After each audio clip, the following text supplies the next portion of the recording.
technology.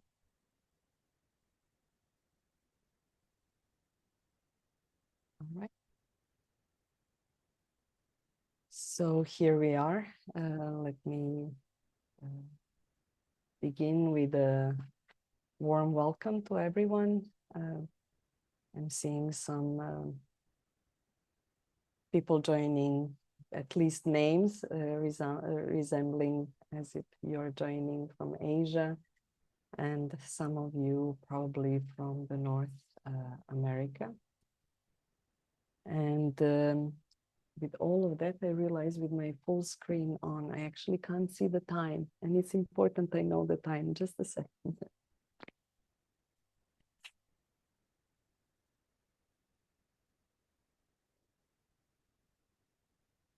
All right, here I am, all settled. So it is right now 6 a.m. in Thailand, where I live. And I moved here last year after living in China for 30 years. So briefly about me, I am the founder of BMC Academy. And BMC stands for Beijing Mindfulness Center, which was active for 8 years before I left China, where I lived for 30 years.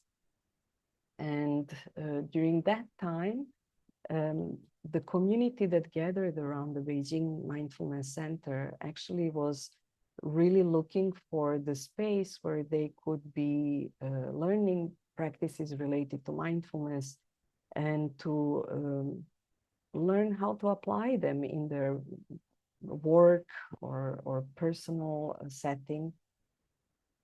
At that time, mindfulness was just beginning. MBSR was quite active and present. And the practice was secular.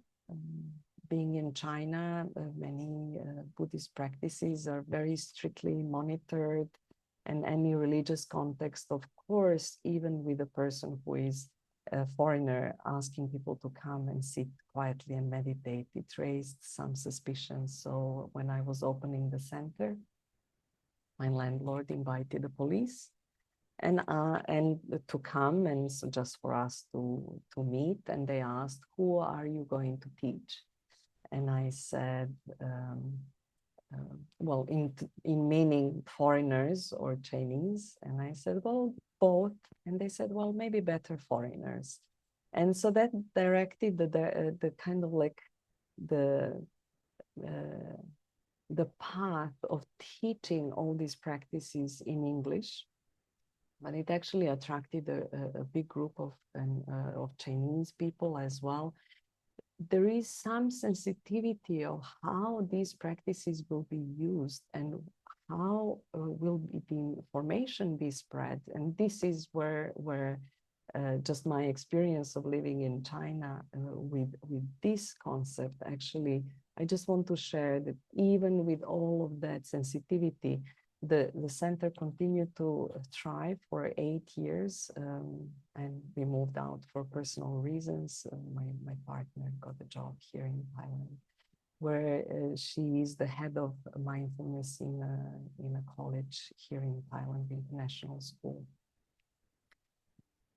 Often when we talk about mindfulness, we start with John Kabat-Zinn's definition of what is mindfulness. But I would like to, and I'm sure many of you actually are familiar with that, I would actually like to start this presentation slightly different, on a different tone. But before I go there,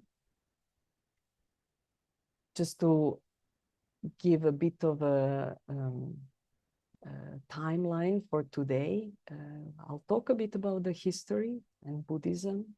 Actually, I have never started a session like this before, so this is new actually for me. I will talk about the research also, and some of the practices that I am doing at the moment that is based on the contemplative neuroscience research. There is an opportunity for a demo as well. So if anybody would like to volunteer, you can actually connect with Chilin and maybe just let her know even now, send her the message. That session can be anything 20 to 30 minutes. If chilling gives me a sign, I will already know that somebody volunteered, so I will know how to structure the time. And then there will be space for Q&A. And this is not necessarily a linear timeline for today. If anybody has any questions and would like me to pause and address anything I'm sharing, please do let us know.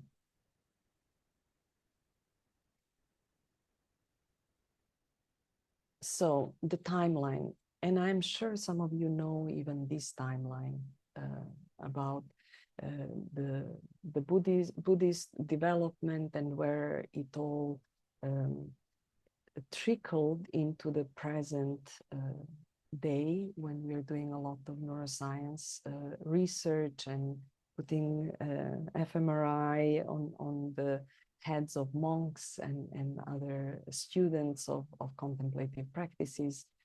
But actually, I would really like to focus on how actually Buddha got to this practice and why these other practices, and why are there so many different interpretations actually even within Buddhism. What is mindfulness, how to practice it, and which parts of the Buddha's journey actually they are taking.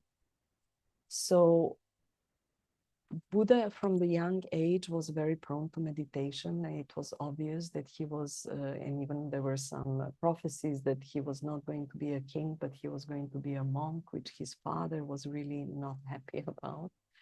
And he was really trying to keep him as a king, because specifically because of his compassion and very natural way of presence and understanding of the difficulties of people, and also what one king would need to address as well. Despite all of that, attempts of his father to keep him as a king, he actually went to seek for teachers at first. And his main goal was to find the teaching that would help him to alleviate suffering of other people. All he would see around himself was people suffering, actually. Illnesses, poverty, and even within the kingdom, within his family as well, he was suffering while looking at all of that. So to cut a long story short, he went to one teacher, and that teacher had very deep teaching. Buddha learned it very quickly within a week, and immediately the teacher would offer him to remain as his not only disciple, but as his main help, and to teach others. And he was basically saying, look, all these students are going to be yours. I am old, and I'm not going to be able to hold this practice for longer. I'm going to die. And Buddha rejected. So from really young age, he was constantly in the situation of being given positions, the places of power in a way. And one teacher after the other, he was rejecting. He would very quickly learn, and then he rejected their invitation to stay. And then he's realized that he still wasn't learning about how to alleviate the suffering of others. So in the end, his journey was first to begin to go deep into suffering by refusing to eat, and really going into the deep practice of feeling the pain and staying through pain, and to see what is going to happen. And he was still having some disciples connecting with him and following him at that time. He came to such a state that he was so weak and so basically he fainted in the end. And what happened is that the boy found him, and brought him back to the village, animated his mother, gave him some goat milk. And the moment when Buddha felt that taste and came back to life in a way, he actually got enlightened. He realized that actually the way through suffering is not to really suffer necessarily. So this is where he experienced the care of the other human being and the importance to alleviate suffering. At that moment, he basically began to eat, he began to laugh, play, be joyful, which brought his current disciples at that time to confusion, and they thought that he went mad, and they actually left him. So he remained alone, but in that space, all people around him actually were really attracted to how he felt. The shine, the ease, and above all, compassion. There are two parts of Buddhism at the moment, Theravada and Mahayana, that are actually really looking at the practice of Buddhism from these two different perspectives. In Theravada, we need to sit through pain. And often if you have done Vipassana meditation retreats, you know that the meditations are long. We don't connect with others. We refuse all stimulations. We don't have any phones or books or reading. It's basically we go inside. We go inside to connect with our pain. This is the principle that is coming from that part of the journey of Buddha. While Mahayana, which is also called Mahayana within the circles, is really about bringing joyfulness and ease, playfulness, the sense of community, the connection with the community as the way to really experience mindfulness and mindful living. My personal path is to, from the practice of Thich Nhat Hanh and Zen Buddhism, that is also, and Thich Nhat Hanh really actually even more separated from all the schools and started the practice centers that were really based on bringing youth. Sorry, this is my cat Joy. To remind me about the importance of joy in the practice. And he thought, move on to the research. Thank you, Joy. So I will talk a little bit more about that. And thank you, Joy.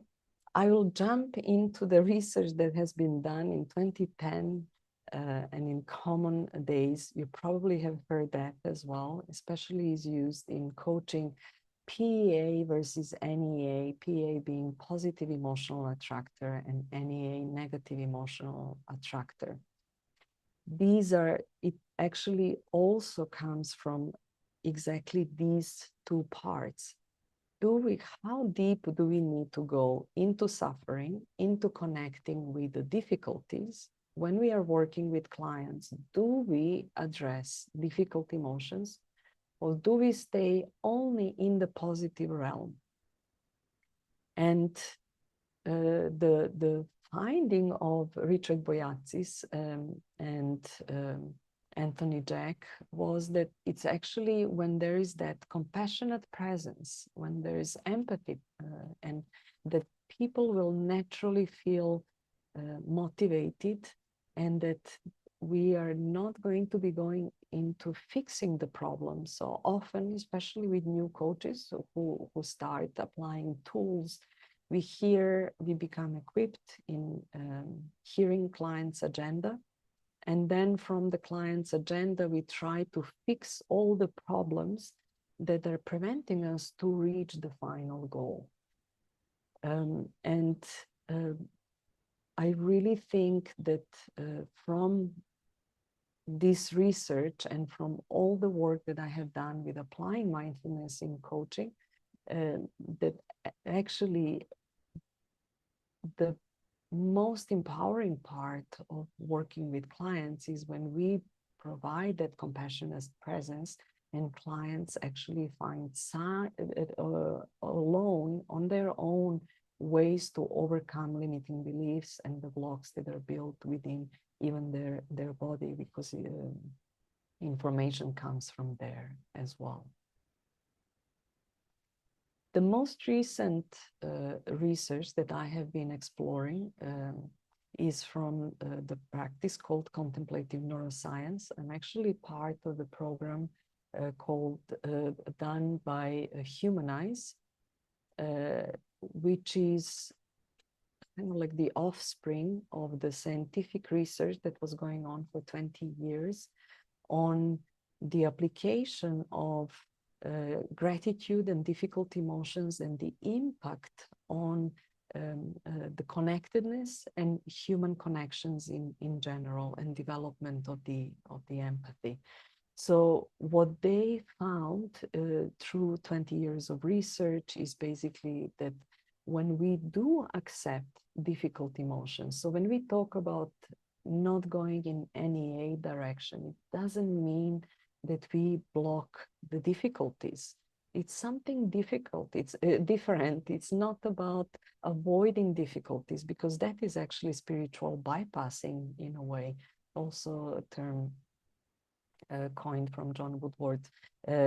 It's really important to know how to be with, which compassion actually really is, how to stay with another being and then go through the difficult emotion and allow them to actually go through the body, because that is exactly what these difficult emotions do. Once when we detect them, we realize that they either go, once when we acknowledge them, when we bring them into presence, they either are released on their own or they move, they go to another part of the body, and we can really track them.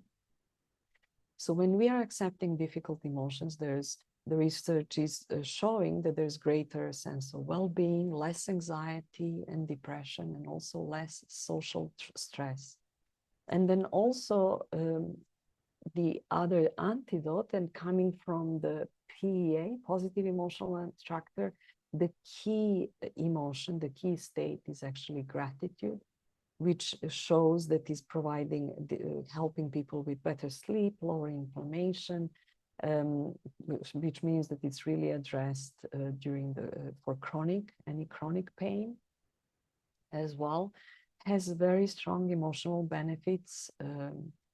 Even if you're familiar with the research that Brené Brown is doing, that they actually asked people who are more optimistically inclined, how they do it when this difficult or negative perspective or pessimism comes in, or they have fear of future. What do they really do? And through the research, it came out that basically what they do is they bring the moment of gratitude, and gratitude for the present moment, not the gratitude about being in general that something better is going to happen, or gratitude about the past, but what is really alive right here and right now. And the fact that gratitude also has these social benefits was actually used in research during COVID, when there was monitoring of how strange were we becoming while we were going online and being cut off from any social connections. And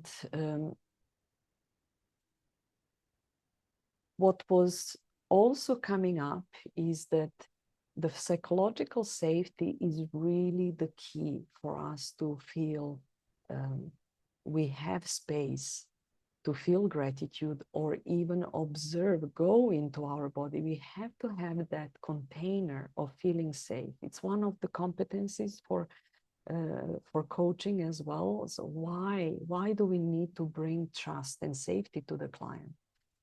Because this authenticity and space for opening to vulnerability cannot happen if one does not feel safe.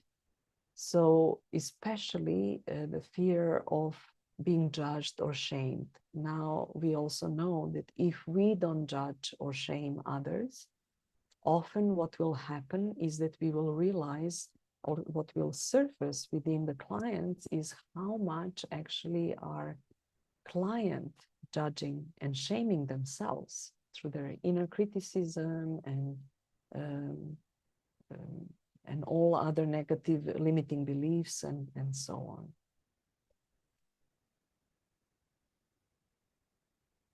Another part that we also have is presence. So the importance of presence to create the container for all of these awareness and capacity to see oneself and see the other. So when there is presence, so basically how the definition of presence we can see is that the sense of connection. We are here and now. We are really engaged with another being. We are allowing the wholeness of the person to really emerge in our vision, in our hearing, in our sensing, but also that we are being here and now for ourselves as a coach. Very, very important. When we are being seen, when we feel belonging and care, also that presence gives the sense that there's no power differentiator. Sometimes we can appear in coaching session when we are bringing a lot of questions and giving sense, we know it, although it's not important for us to have the experience of what client has been through. Often we will realize that we will, by choosing our niche, we will actually choose the niche in something where we have experience. Otherwise, we cannot choose the niche. And we are more and more encouraged to really go and bring the attention to one specific area of coaching. And by doing that, we are saying, okay, I can coach ADHD clients because I am ADHD. And clients are going to feel much more understood. In this practice is actually showing its benefits really through Alcoholics Anonymous. The effects of support from the peers is much stronger than working with a therapist who has not been through the same addiction. And the similar we can see, I think, trends in coaching appearing as well. And the more we are going into the future of coaching, I think it's probably going to be stronger and stronger, that there will be more need for us to actually know what we are or have the experience of what we are working with a client. This openness to what is emerging in the moment, these are all words that are really describing mindfulness practice. That presence is a deep human need. There is a lot of activity in the brain that really shows how the attention shifts when we go from default mode network, past, future continuum reflection, and when we are present, how it all moves to prefrontal cortex and the capacity of the brain that we open up to the minimum of 52% capacity of the brain when we expose ourselves to that modality of thinking. And presence has a powerful and healthy effect, and it's really foundation for self-awareness and empathy. And this is where is the key. When we come to those two competencies, evoke awareness, and finally the last one, facilitating clients' growth, it's really important to create all this preparation so that the client can feel safe, they can feel they belong, they can feel they're understood, that we are listening actively to them, that they are not being judged, we are seeing them, that we are seeing their beliefs, their background, their cultural making, and we are basically seeing their full iceberg, not only what is shared by them through the words, but also who they are as a person.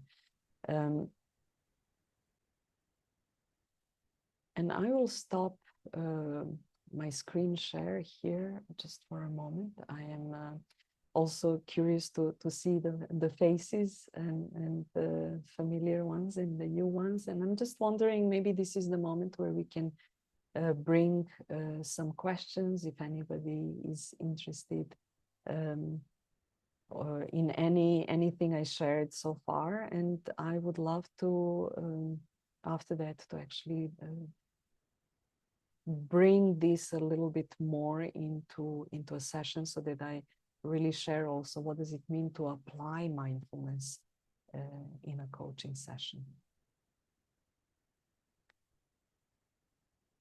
You can either unmute yourself, and if there's no question, that is fine as well. That makes me feel understood. I'm actually, maybe I have a question. Is there anyone here? How many are, you can show, raise the hand of how many of you are using mindfulness in your coaching actively? All right, I see. I know 3. I think maybe, well, at least there's a training there.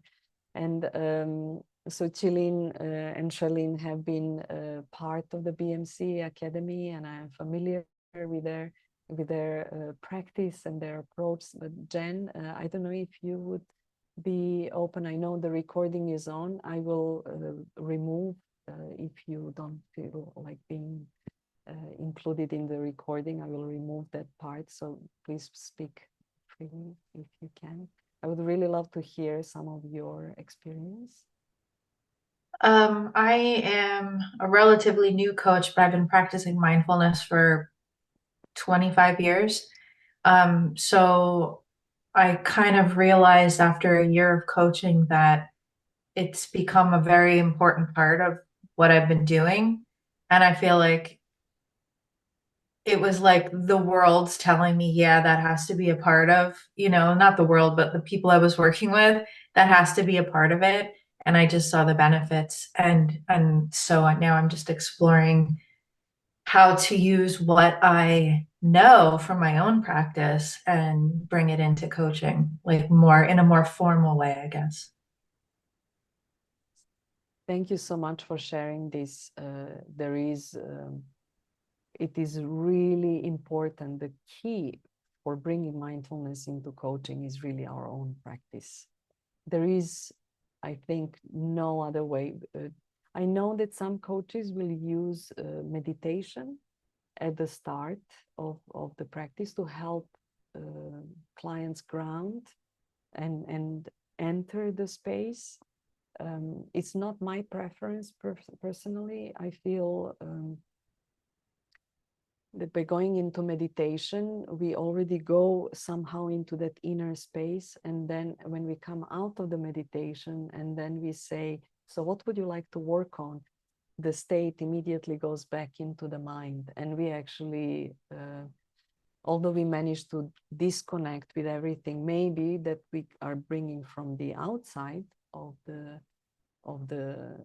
that environment, coaching environment, we actually lose a very potent moment of going even deeper inside. And by talking with some of the coaches, I know some of the coaches that have been trained through BMC Academy use actually at the end of the session a meditation that would kind of like bring all elements of the coaching and using the words of the client, and then using that ending meditation as a savoring part.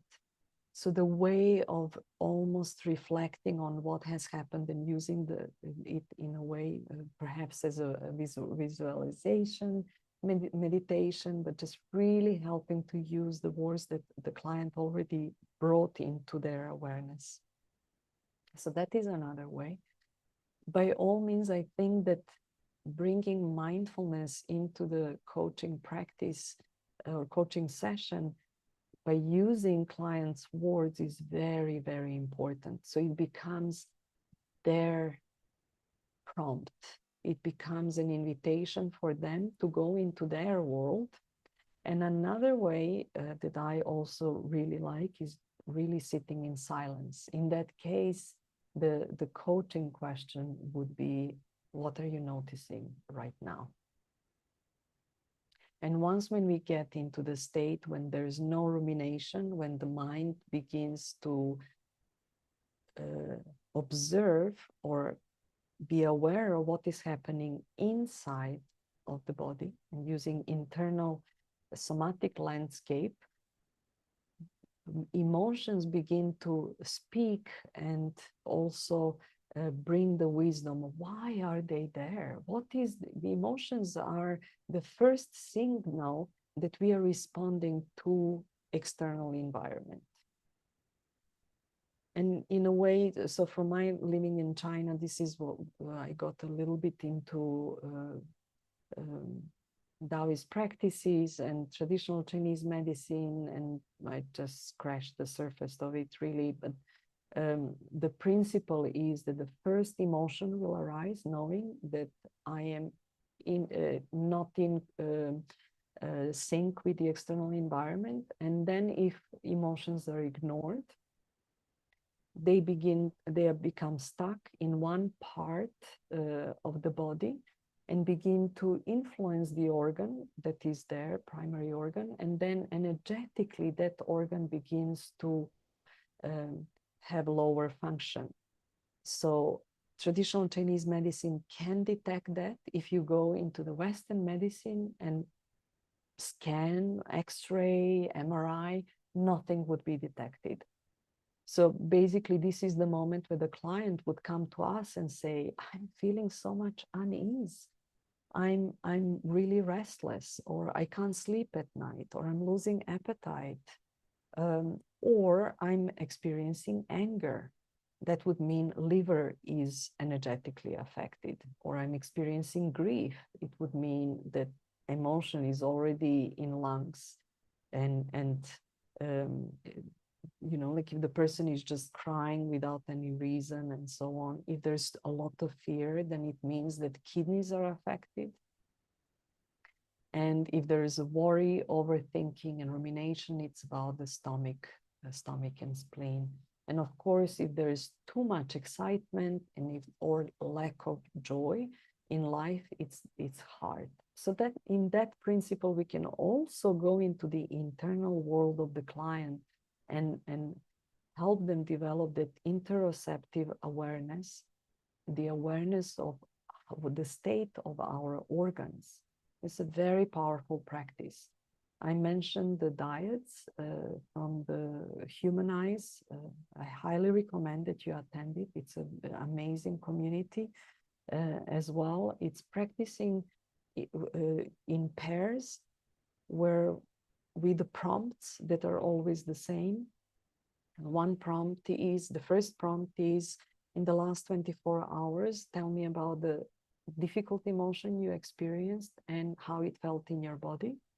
And the second prompt is, in the last 24 hours, tell me about the moment when you experienced gratitude and how it felt in your body. And the practice is done every day for 1 week with one partner, and then you change the partner.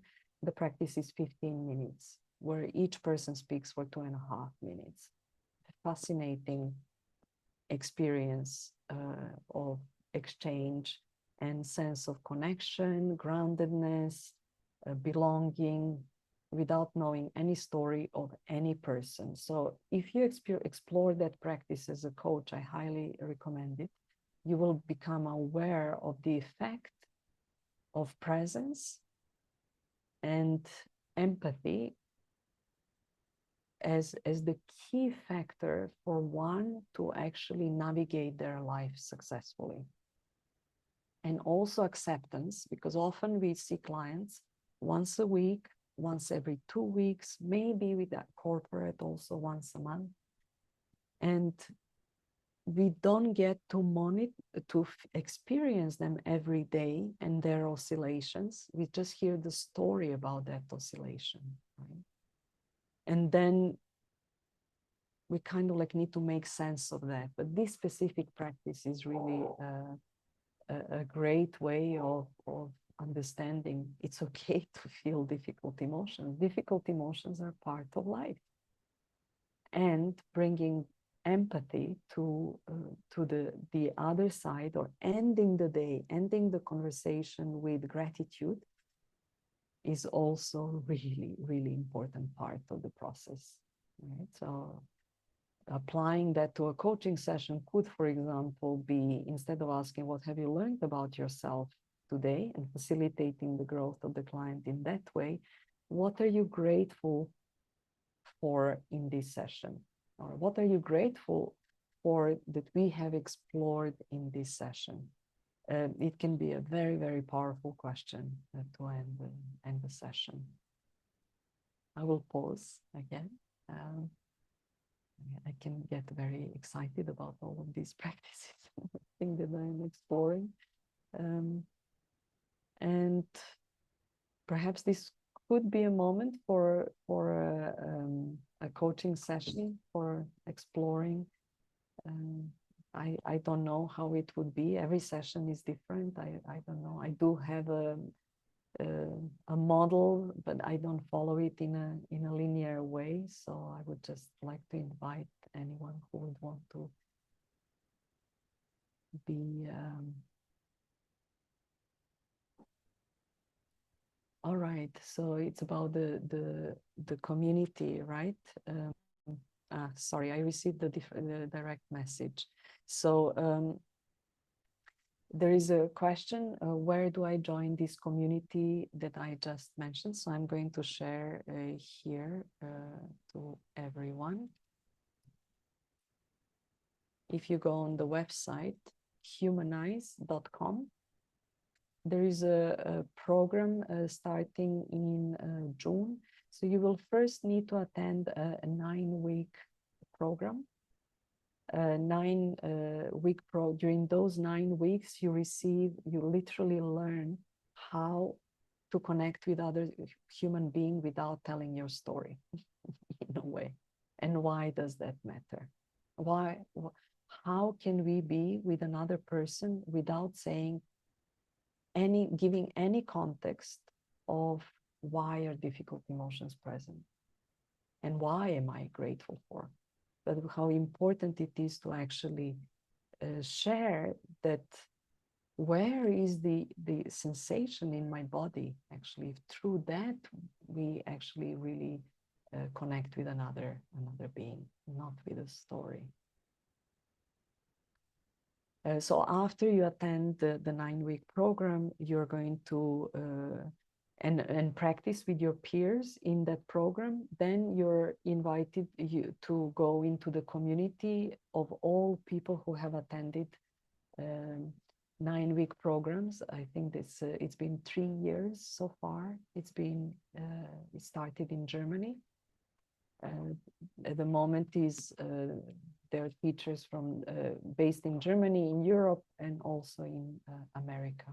So the time is convenient for those 2 zones. So Asia, unfortunately, you will need to attend sessions at midnight or later.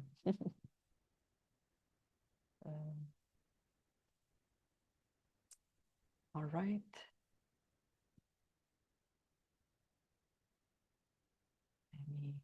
Any other questions, or again, volunteers to be coached, perhaps?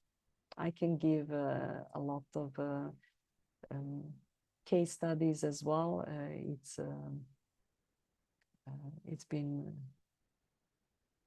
a beautiful journey of sitting with people in silence. Some of my clients stay through the session with their eyes closed, and some are silent through the whole session.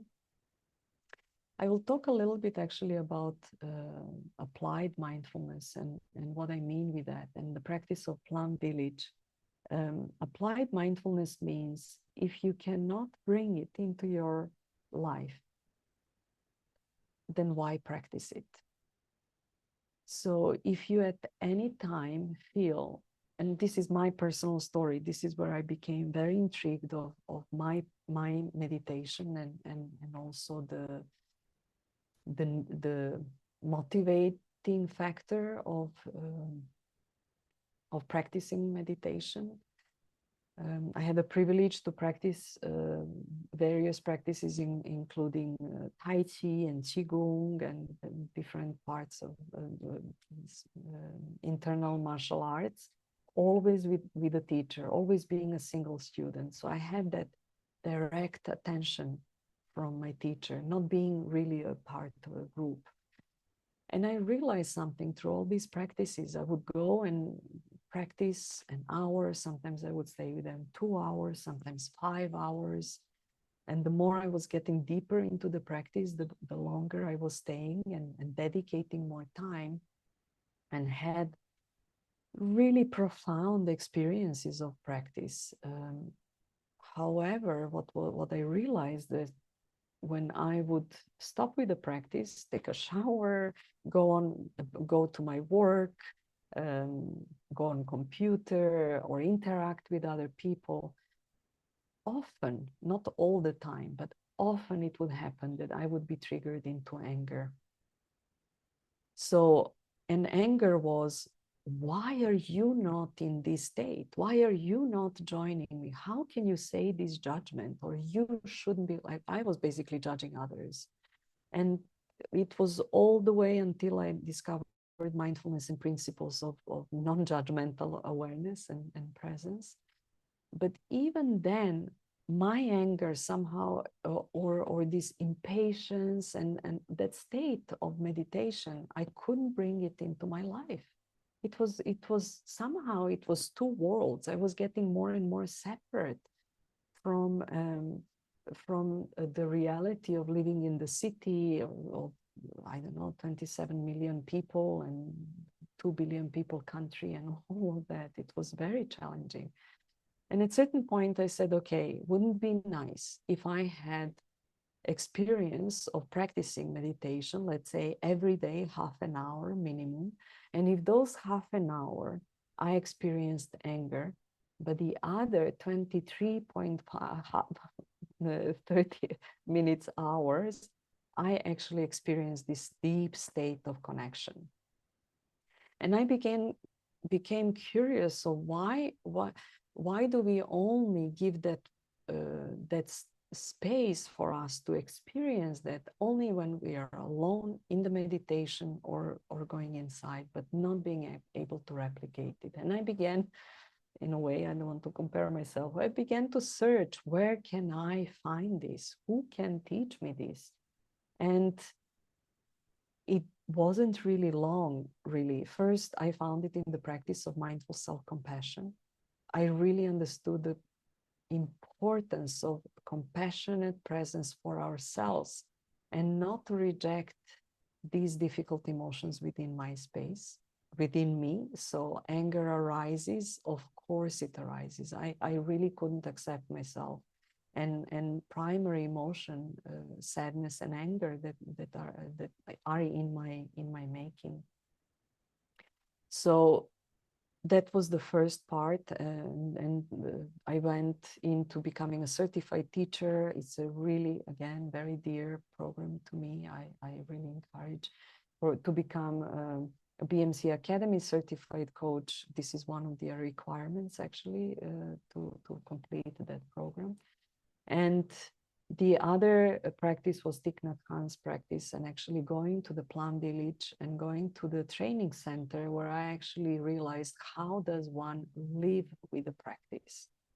And even specifically when in last October, because we now live in Thailand, in last October, and there is a practice center in Thailand, so it's convenient. And last year in October, we asked monastics for permission to actually stay in the center afterwards, after the retreat. So after 200 people left, we actually stayed. Me and my partner stayed with the monastics and people who were there for a 3 months retreat, which means it's people really who are deep in the practice. And we were really curious, how does it go when the retreat is not there? Thank you, Adriana. So what we realized is that actually their life continues exactly in the same way. There was no change in schedule. We realized that their practice was the retreat that they were giving us. This was most surprising element of all, because I expected that they tailored it for, okay, this is what we are going to do. We will chant in the morning, maybe that's what we do anyway, but then we are going to do this and we are going to do that. It is exactly the same way. Depending if you practice in France or in Thailand, you will have one lazy day in a week. And they have lazy days when there is no practice. You don't do anything. You don't do anything organized. You can do whatever you want. You can be on the phone if you want. You can go out of the training center. You can chat, you can talk, you can giggle, play sports. They have a football field, basketball field, and volleyball as well. Every day in the afternoon, monks they run, they go to play sports, they exercise. There is walking meditation twice a day. There is a bell. Everybody's invited to pause when they hear the bell on the clock every 15 minutes. If you hear it, if you're far away, you will not hear it. They do a bit of gardening. The bookstore opens once a week. And then it opens maybe more often. This is the only difference. It opens 3 times a week when the participants are there. And then we are encouraged to go and do mindful shopping. So there are practices like mindful walking, mindful eating, mindful shopping, mindful interaction, mindful speaking, mindful listening, mindful asking questions. So it's basically in the sharing, there's sharing circles where monks will ask questions to those mentors, of their mentors, and they will start, dear Te, dear Sangha, dear teacher, dear community, allow me to practice the skill of asking questions, or allow me to practice the skill of looking deeply. So this would mean asking for permission to actually make mistakes. And then when people would say, I didn't quite understand your question, it would mean that it's coming from a non-judgmental space as well, right? So I find it that even setting up the environment to work with a client, when we can say, in this session, we are going to practice asking mindful questions. And we, not necessarily sharing with a client about that, but we really go into that state, allowing ourselves to understand our questions are not going to be skilled at times. Our questions might come one after the other, asking 3, 4 questions instead of having that one powerful question, such as, what do you mean, right? So this is applied mindfulness, right? It's not necessarily a practice of sitting in silence for half an hour. It's really about having that awareness of the physical sensations, of the presence, noticing if there's the sound of the car while you're having a session, and saying, oh, and as you're sharing about your life, I noticed the car passed by, and I'm just wondering, who is the driver in your life? So these kind of prompts, like bringing the connection of the whole environment into our session, can really expand the awareness of the client as well. And so I'm just going to pause here and let you notice what is happening in your environment right now.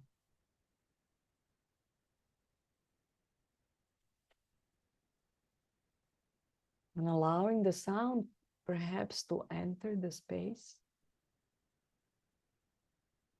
And then engaging with your visual awareness as well whenever you're ready, slowly taking your own time and just noticing what you're seeing and where do you really bring awareness into your body, which prompt helps you to land into the present moment.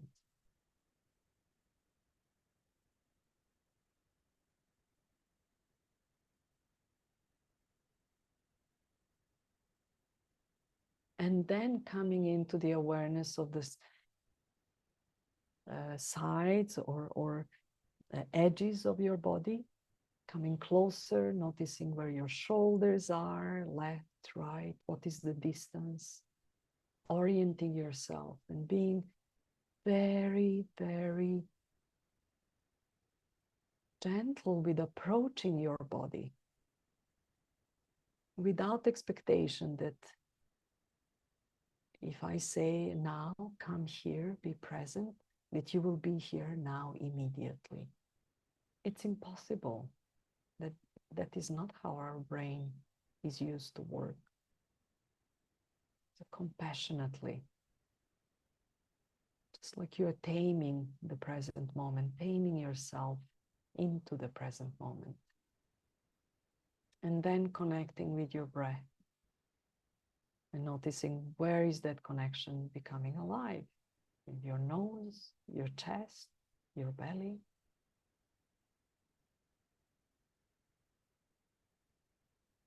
Bringing curiosity, how it is becoming alive in this moment, right now.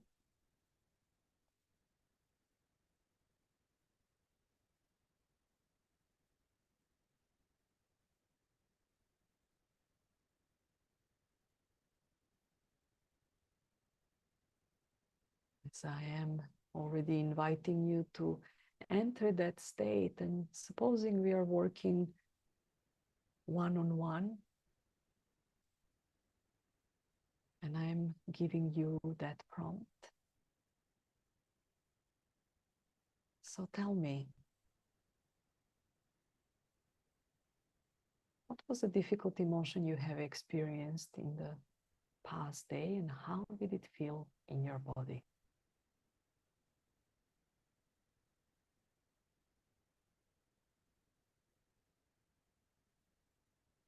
Gently are allowing that image to surface.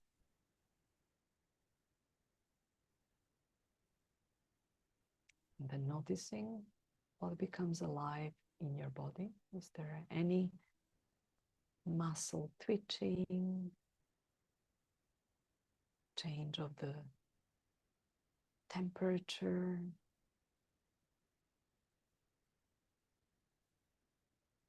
Maybe your mind is still activated and it's not easy to go into the body. That's okay as well.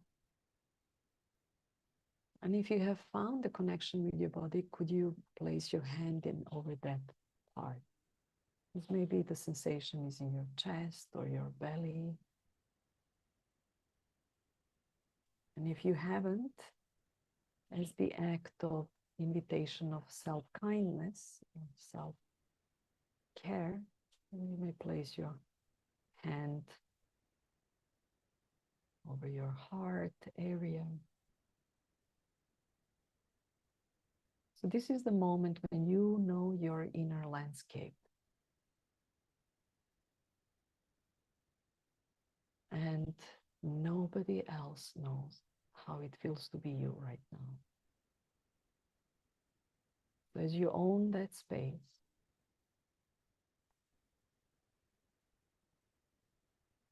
and your own invitation, even you bring that memory inside of the difficult emotion in the past day. Noticing how it feels. Notice also what is your hand providing for that place.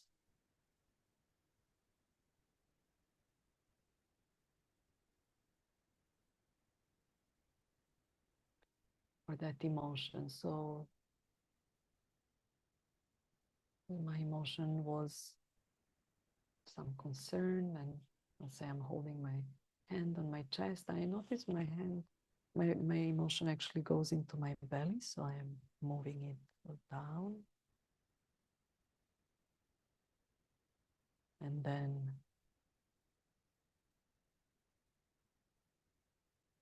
feeling the sensation and noticing warmth coming from my hand.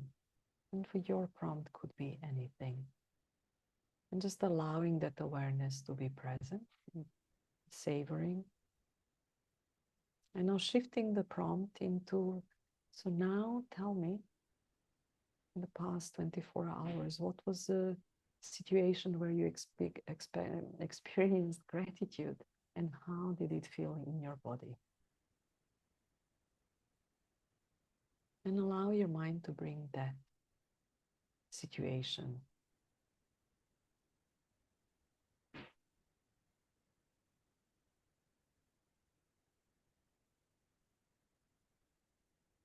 Notice how your state changes. Where are you experiencing gratitude? Is it cognitive? Is it a felt sense? Savor it.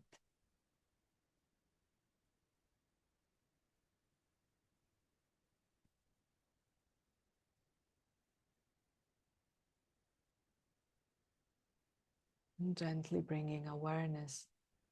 It's okay to feel gratitude, even though difficult emotions are there as well. Gratitude is part of life. Difficult emotions are part of life.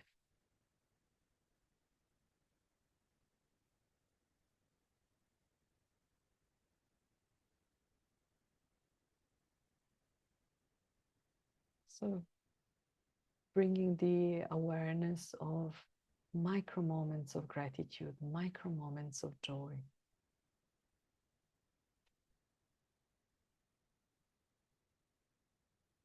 And could you add some elements of self-appreciation to that as well? Can you add gratitude for who you are as a human being?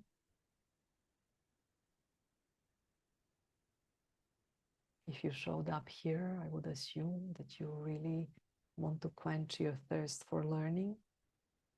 And maybe that connects us all. Otherwise, you wouldn't be here. And even though I don't see most of your faces, and I only know that the external layer, your name, I know we have that in common. I also know you are connected to mindfulness, otherwise you wouldn't be here. And so let us all pause and have that sense of gratitude for belonging right now, even though we don't know much about each other at all.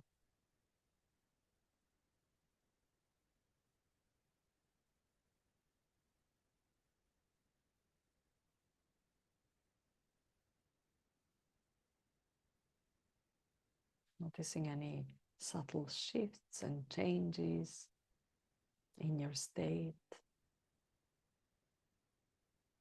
your mind and body presence.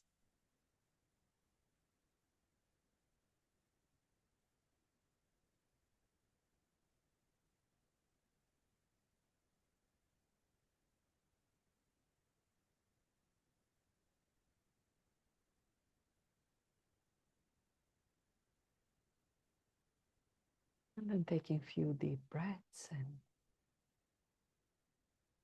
allowing everything we have reflected on to be released. Coming back to this space, perhaps opening your eyes if they are closed. Noticing if you need to maybe activate your body a little, roll your shoulders, your neck. Even stand up for a moment and grab some water. I will I'm also realizing, so in my context here, I want to share with you, you saw my cat Joy a little bit earlier. So Joy, the door is closed and Joy is trapped right now in this room with me. So and he really wants to go out and be in the other room, and there the door just got open. Thank you. So in this context, you know, how much do we, once when we experience joy and gratitude, do we go and have tendency to hold on to it and suffocate it a little bit and keep it with ourselves because it feels so good, right? It feels so good to be in that space, and we would want to make it permanent. But this is the moment to actually really release and let it go and allow life to happen. It's okay if difficult emotion actually happens afterwards. We cannot go into 24 hours being in the state of bliss and having half an hour of difficult emotion. It's an impossible task. At least for us who live in cities, I believe, who are working, who are engaging with the technology and all of that. Perhaps Buddha had really the capacity to be in the consistent space of experiencing joy and the connection. But one very, very important element for that is the Sangha. And that the community, without the community, we cannot experience it. We cannot be in that state. So this is what I want to say. This is one of the jewels of the practice. So if your client is feeling alone and they want to go through difficulties, it's, yeah, that is one of the questions. And I can see that we can have a volunteer for coaching. And I did bring session for I mentioned maybe 45 to now it's 8, right? 8 to 8:45. But we can end in at 8:30, so and see where we go. So Charlene, are you up for the to be coached?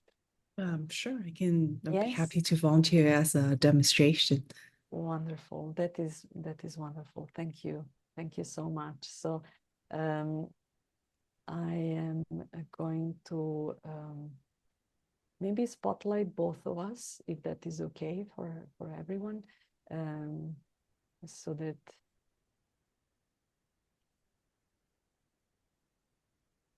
can I add spotlight? Right. Okay.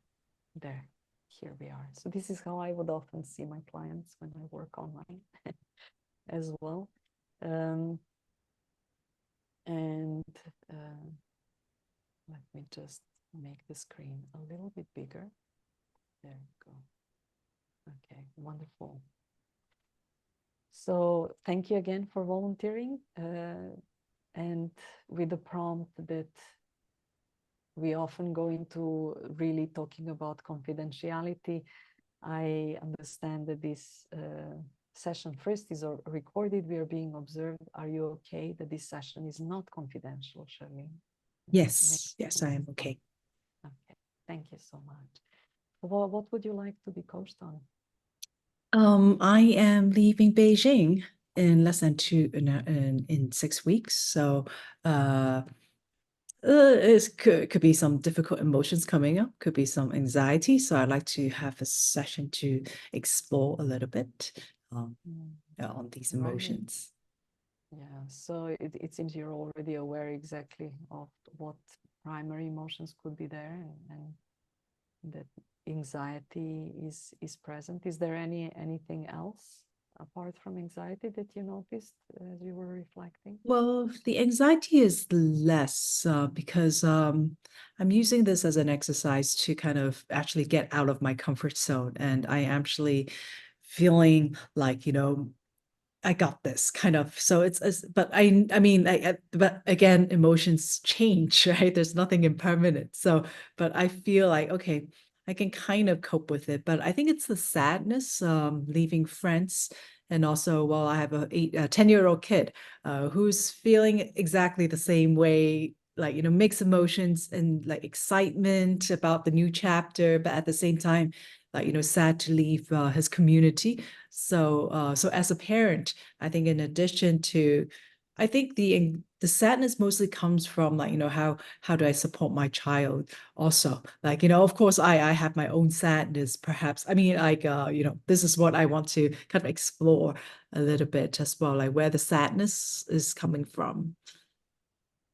Thank you so much for sharing that. And I just want to acknowledge not only your managing your emotions, but obviously managing the emotions of your child, or being together with his emotions as well, and how profound that is. I would also like to share the moment you mentioned the sadness. The sadness hit me, and it's very present for me right now. I feel like I'm tearing up a little, because I just left China as well. So I'm just wondering if you would be okay that we just take a moment for both of us to give space to sadness to emerge. Sure. Yeah.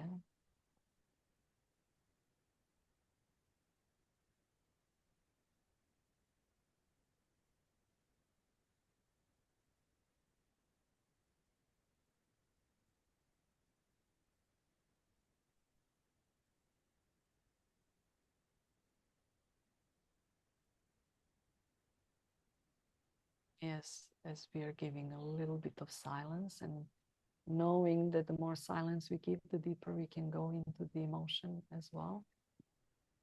I'm just wondering, I know you have the practice already, and how would you like me to support you as we are exploring these difficult emotions together while being observed as well?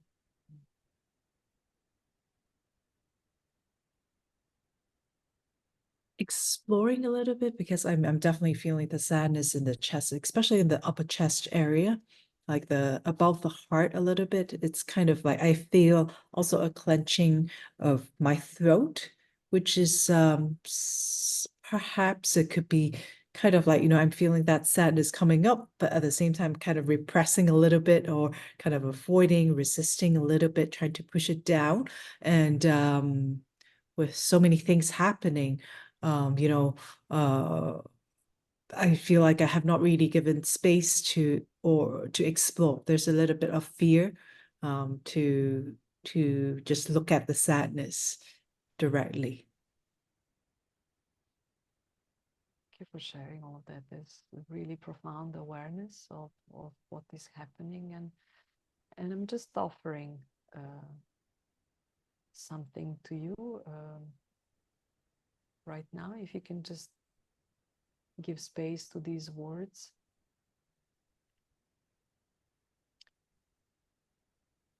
You don't have to go deep into sadness. Mm.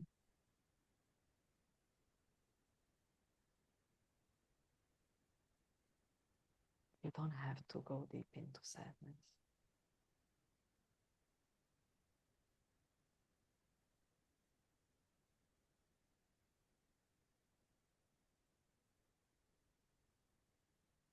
What do you notice happens as you hear those words? The first is reaction is resistance, because that's kind of what I've been practicing. Just like yesterday, I don't know, like talking about synchronicity. Like yesterday, I just feel like it's unrelated to this moving, but like I've been contemplating about like loving your enemy, right? Loving people who have hurt you, being with that pain. That's kind of the focus of my practice, like couple of days. So it's like I was kind of like, okay, let's face my pain, and then now having this message was like, interesting. I was like, what? Interesting. What do you mean? Like, I don't, um, because that's, talking about emotions and teaching about mindfulness or emotions. It's so much like, it's, just embrace the pain, just embrace the difficult emotions, don't push it away. And, um, that's what I teach. But at the same time, the thought of like, having the thought right now that bubbled up just now is like, it's like titrating, right? Kind of adjusting the levels of pain as needed. That I'm also aware, and I've also practiced that. So it's kind of both, like, it's like one is like, okay, being with the pain, and the other is like how do we kind of adjust the volume of pain, the amount of pain that we expose ourselves to. So that's kind of what the question kind of represent, I think. Yeah. I'm hearing that question being there. So the reality of pain, or maybe it's the other way on the camera. I think my camera is mirroring. For you, maybe in your left hand is the reality of pain, and then in the other hand is the question: how much is enough? Yeah. Yeah. So I know that somebody else asked Thich Nhat Hanh, like how much of the difficult emotions do we explore? And he just said, not much.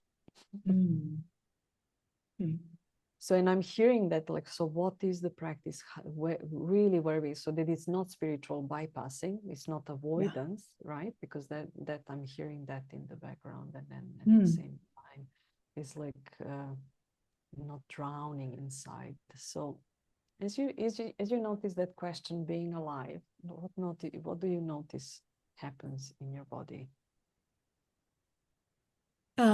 Clarity again. I feel like, and like, maybe, I mean, like a little bit of should or should not like coming up, but then like but at the same time, like I'm noticing like I'm going into my mind mode right now, which perhaps it's okay, right? Even though it's a demonstration of being in the body, but it's okay. But the reality is like not much. That was definitely curiosity. I'm like, oh, interesting. Right? Again, that interesting, and that makes sense. So that the thought, right? And because I've been also kind of using a lot of IFS in dealing with pain, and that's always been so helpful.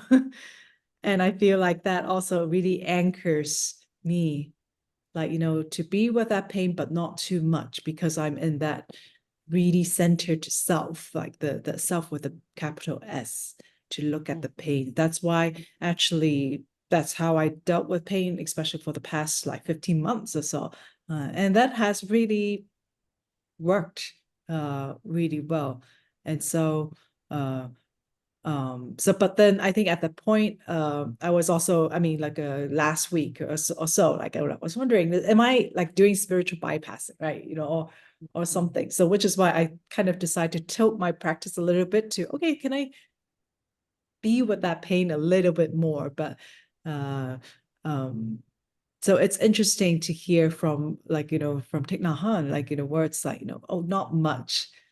Maybe I don't need to be with that much. Maybe it doesn't mean that I'm doing spiritual bypassing. Yeah. How would your life change if that was true?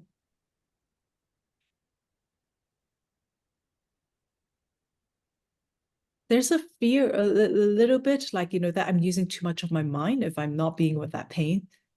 That's a bit of fear, not maybe, but noticing that it might be a limiting belief. But at the same time, it's like, it's so strange, right? It's both are true. I mean, that's the thing. Like, it's like, and I'm feeling, it's becoming perhaps like, it's not either or, but it's almost like, for me personally speaking, it's becoming just one thing, right? Both are true. I can be with that pain, but at the same time, it's so weird. It's like that mindset of like, not that mindset, but the mode of like, I can be both, perhaps even it's becoming more and more at the same time. I can be with that pain, but at the same time, be an observer, like, creating some type of distance from that pain to observe, not so that I'm not sucked into it. So it's and that mode of being both I find it really easy for me to be centered, to stay balanced. When I'm looking at pain, it's that mode. And it's kind of perhaps a confirmation uh, for me. It's like, yep, just continue. It's exactly this path that I keep going. Yeah. It sounds like a really deep discovery at the moment that you have capacity for, and you've been doing it already. I mean, what I'm hearing from IFS, internal family system, that you are already looking at parts of yourself and the compassionate self as with capital S from that perspective. So that practice is also really within you. Right. And I notice a little bit because I don't know why, like well, not know why, but that I'm noticing my attention is I started saying I wanted to focus on maybe moving or relocating. But now the topic that is like, really kind of is capturing my attention is the idea of loving your enemy. Like, I've been trying to kind of like, exploring how do I expand my capacity to love? And I've identified for myself a couple of weeks ago. Okay, let me contemplate on how to love people who have hurt me. And so there, I noticed there's attachment perhaps to this, like, I gotta get this, like, this is so interesting, like to me to explore this topic and like, imagine like I'll be able to love my enemy, how much of an impact it has on my capacity to love them. That would be so awesome, right? I'm noticing, okay, maybe I noticed some attachment to that. And that's why I've been kind of exposing a little bit myself to a bit of pain lately, because I thought, okay, because I want to learn how to love my enemy. And now it's like, okay, I've been noticing maybe some sort of attachment towards that idea. Such a profound awareness. I mean, it seems you can really see your unconscious intentions and these limiting beliefs coming in and all of that being present, and it's just really fascinating. And I'm also hearing that with that you mentioned that maybe there's some limiting belief happening and that maybe there is attachment to pain. So how would you, if you were to guess which limiting belief that could be, well, what is directing, which thought is directing that behavior, really, do you think? The limiting belief would be I have to experience pain to learn how to love. Mm.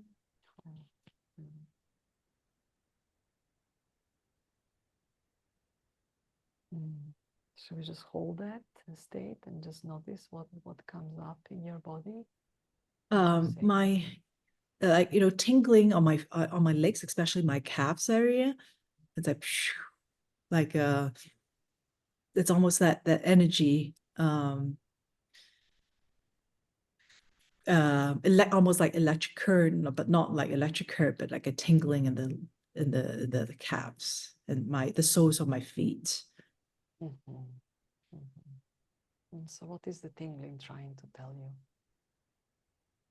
Usually I notice when there's something important, then that's the sensation that I get. That's the hit that I get. Yeah. And like, yeah, that's almost like a confirmation of, yep, that's the limiting belief. So as we hold this in our awareness of the importance of this awareness, now that is come to light, notice if there's any part in your body that would hold the opposite of that, the resourceful part. And what would be the opposite statement of I have to feel pain in order to love?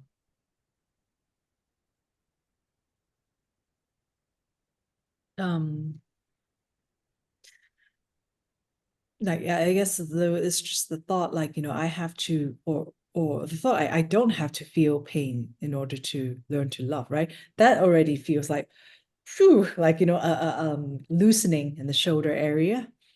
It's like, oh, okay.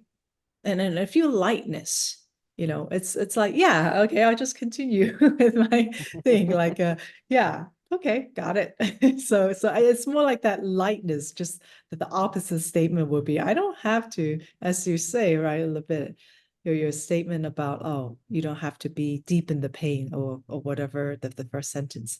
And that's the similar variation of that. It's like, I don't have to,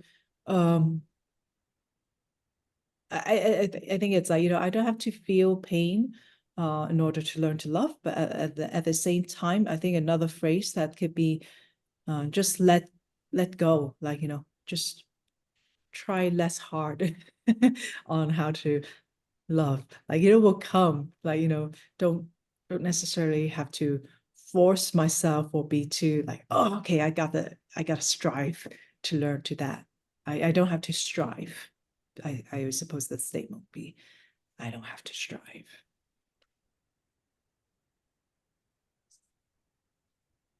So I'm just hearing a lot of awareness of what not to, right? Like it's kind of like that attachment to is starting, with like detachment maybe starting to be from like, maybe not do that, not do that, not do that.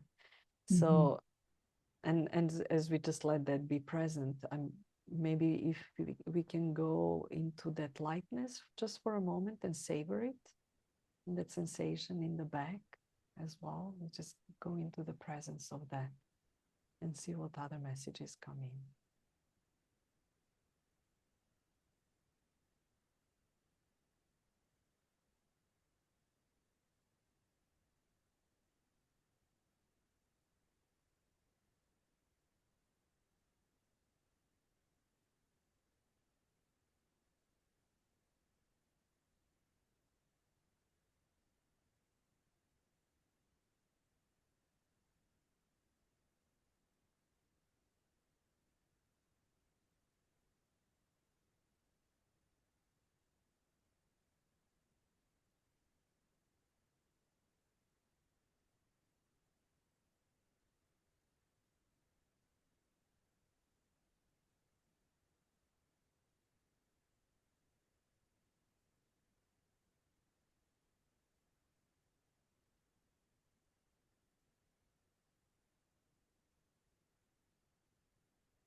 Like turning the neck. Just, did you notice something happened? There was a slight turn. Interesting. I didn't notice that. But all is well. All is well. All is well.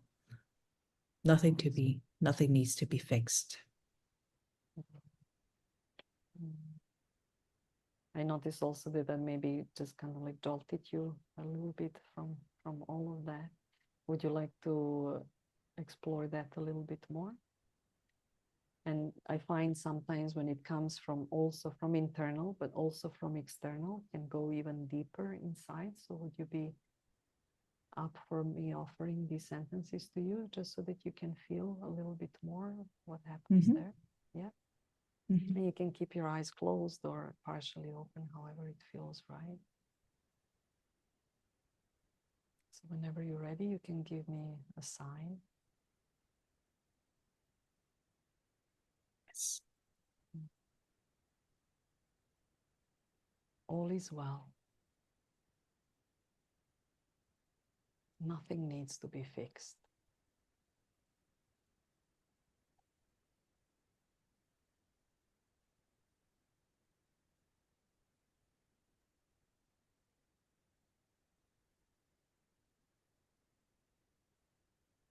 Charlene, all is well. Nothing needs to be fixed.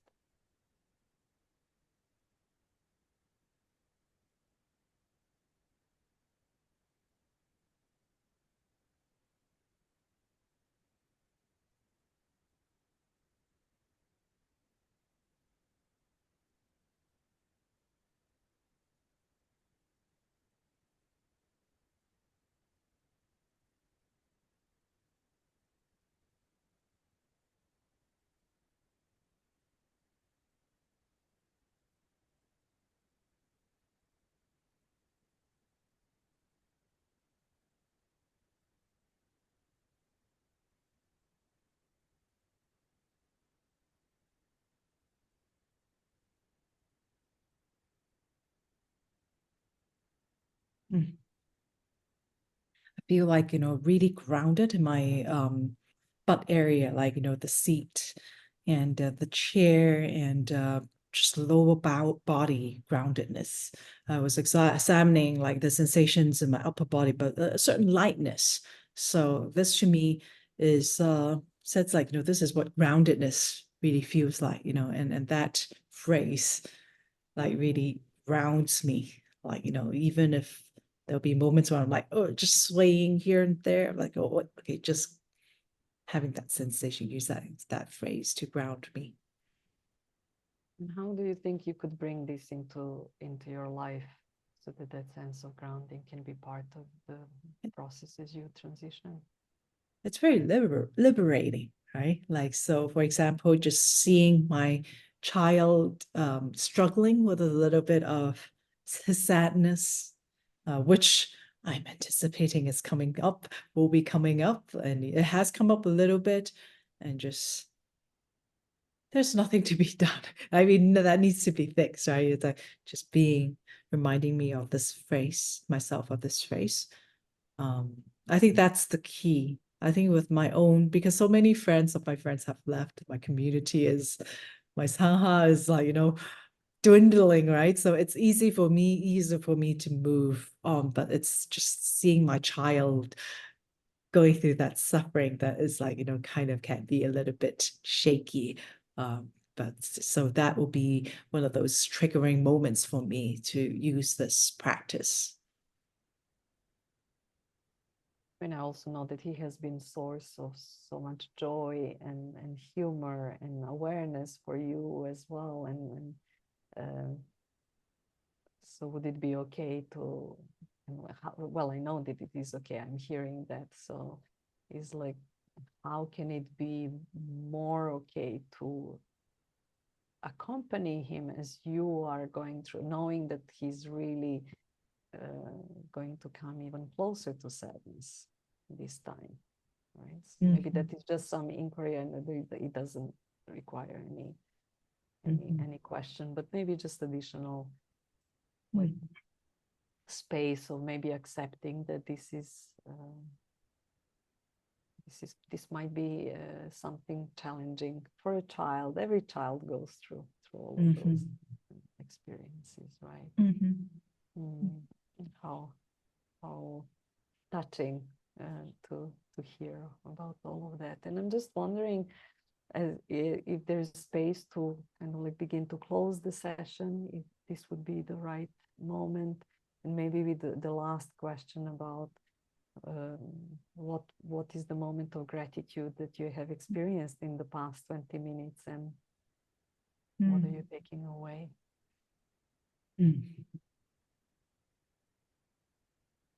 It's this coaching conversation that we had, right? That we have. Yeah.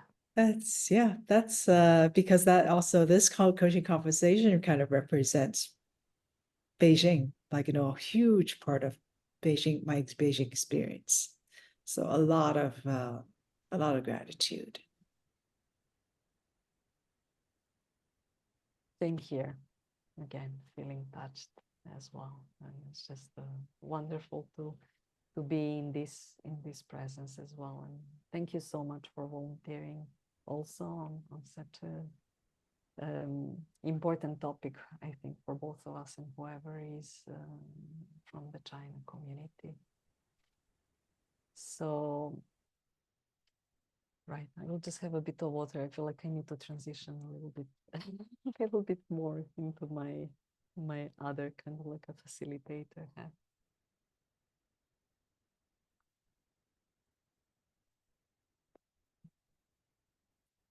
So this would be the moment to again ask any questions if there are questions about the process or curiosities about any moment. And if there are no questions, then maybe what are you taking away from this session? I would love to hear that, either through chat or to unmute yourself and share.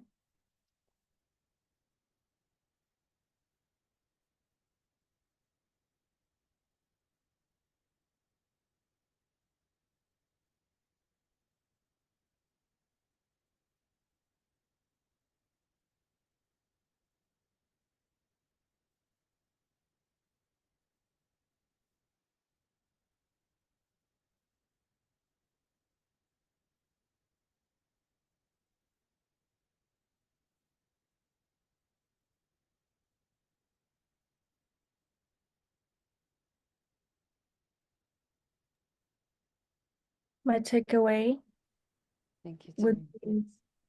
be the power of being. Thank you.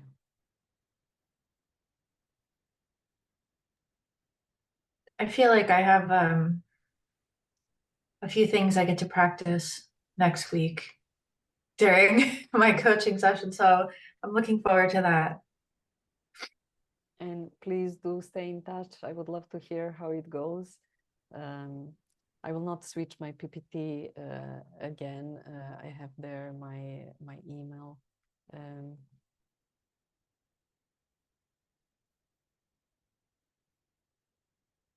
So this is my email address for you, dalida@beijingmindfulness.com. Our website, BMC Academy, is under construction. So I like how you talked about bringing in sounds or other experiences going on during coaching that you then use in the session, bringing it back to mindfulness. Very interesting to try. Yes, I highly recommend it. Yeah. Especially if there is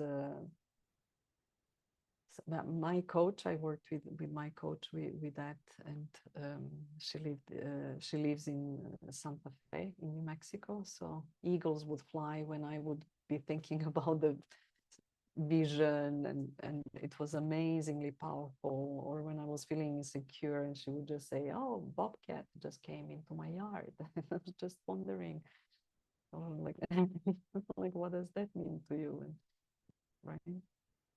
It can be very inspiring that way. Yeah. And this is exactly what I really hope, that you bring that curiosity, make it your own. I do teach these programs. There's level 1, level 2 program. Level 1 program name is Foundation for Mindful Living. Coaching or mindfulness and neuroscience is the perspective, and we really bring applied mindfulness, 2 minutes practices that can help us to work with a client. And the second level is about coaching from within, facilitating change with compassion. So it's kind of like this is the approach that I embed through in the coaching. And I find I'm more and more interested in teaching actually this than really coaching. I feel the impact is stronger, will impact the kind of like it's maybe expanding. I don't know if you notice the one of the parts of the representations of BMC Academy is the dandelion and dandelion seeds. So the idea is that each coach begins to be the seed, and you start your own field. So in the level 2 program, we also teach group coaching, which is mindful circles. So how to hold the circles when we practice mindfulness and bring coaching into it as the part of the inquiry. And you can hear more about the concepts and elements of the program through the podcast Deep Seed, podcast for coaches.